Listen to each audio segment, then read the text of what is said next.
Hello दोस्तों, welcome to new video. Please subscribe my channel. दोस्तों 100 subscriber होने वाले हैं, प्लीज़ जल्दी जल्दी 100 सब्सक्राइबर तक पहुंचा लो। दोस्तों आज हम बात करने वाले हैं एक ऐसे मेगा प्रोजेक्ट की जो पाकिस्तान की इकॉनमी को दुबई बना सकता था या फिर श्रीलंका 2.0 भी। जी हाँ, हम बात कर रहे हैं सी पैक यानी चाइना पाकिस्तान इकोनॉमिक कॉरिडोर की। 2015 में लॉन्च हुआ ये प्रोजेक्ट दुनिया भर में हेडलाइंस बना गया, लेकिन 2025 तक इसके क्या रिजल्ट्स आए? आखिर सी पैक ने पाकिस्तान को ऊपर उठाया या फिर ज़्यादा कर्जे में धकेल दिया? अगर आप जियोपॉलिटिक्स में इंटरेस्ट रखते हैं तो प्लीज़ सब्सक्राइब करें मेरा चैनल। सी पैक एक $60 बिलियन का मेगा इंफ्रास्ट्रक्चर प्रोजेक्ट है जो चाइना के काशगर सिटी को पाकिस्तान के ग्वादर पोर्ट से कनेक्ट करता है। इसमें 3 इंपॉर्टेंट चीज़ें आती हैं। रोड्स एंड हाईवेज जो चाइना को समुद्र तक डायरेक्ट एक्सेस देंगी। दूसरा एनर्जी प्रोजेक्ट, पाकिस्तान में कोल, सोलर, गैस के पावर प्लांट्स। तीसरा है ग्वादर पोर्ट डेवलपमेंट, जिसे दुबई ऑफ पाकिस्तान बोला जा रहा था।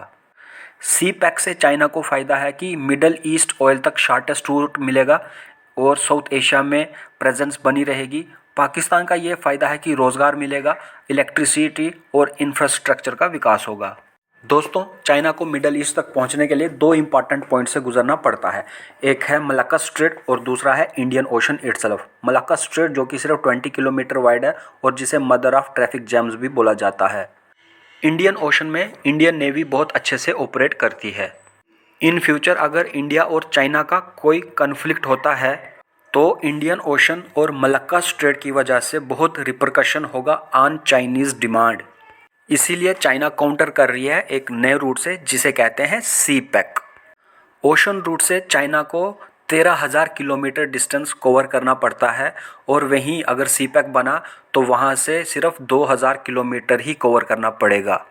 ओशन से इनको ट्रेड पूरा करने के लिए 45 डेज़ लगते हैं और वहीं सी पैक से इनको सिर्फ 10 डेज़ लगेंगे। इसीलिए दोस्तों चाइना के लिए सी पैक बहुत इम्पॉर्टेंट है, लेकिन इसमें चैलेंजेस भी बहुत हैं। 2015 और 2018 के बीच पाकिस्तान में एक वेव थी, सी पैक पाकिस्तान को एशियन टाइगर बना देगा, लेकिन ग्राउंड रियलिटी स्लो होती गई, प्रोजेक्ट डिले पर गया, कॉस्ट बढ़ती गई, चाइना की फंडिंग स्लो होती गई। पाकिस्तान की पॉलिटिकल इंस्टेबिलिटी ने सब बिगाड़ दिया और 2025 तक पाकिस्तान की इकोनॉमी बहुत फ्रेजाइल हो चुकी है। सी पैक का प्रॉमिस रियलिटी से काफ़ी अलग हो गया है। ग्वादर पोर्ट क्या है? दोस्तों ग्वादर सी पैक का क्राउन ज्यूवल माना जा रहा है। इस पोर्ट को दुबई, सिंगापुर और शंघाई तक compete करवाने का प्लान था, लेकिन क्या हुआ?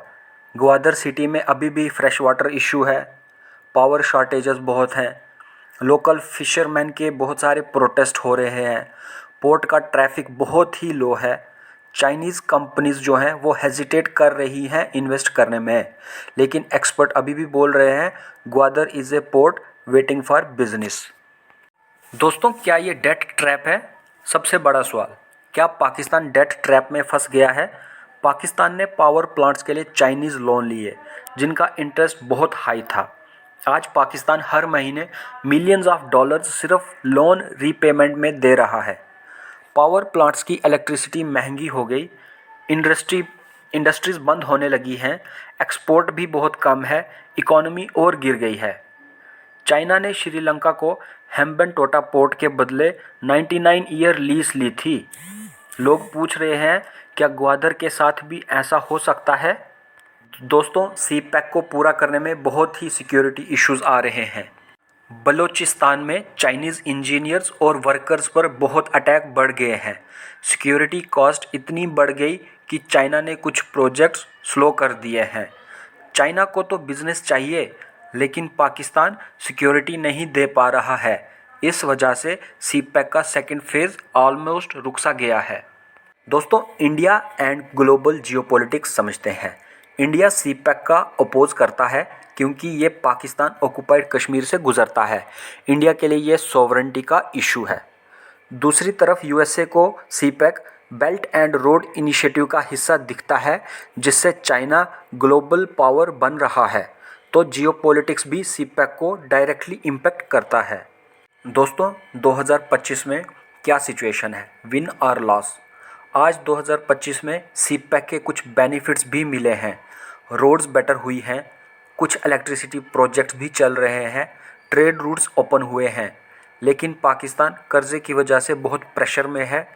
ग्वादर सिटी जो है वो अभी अंडर डेवलप्ड है, पॉलिटिकल इंस्टेबिलिटी बहुत हाई है, चाइना कॉशियस माइंडसेट में है, एक तरफ बेनिफिट्स, दूसरी तरफ हैवी कॉस्ट्स।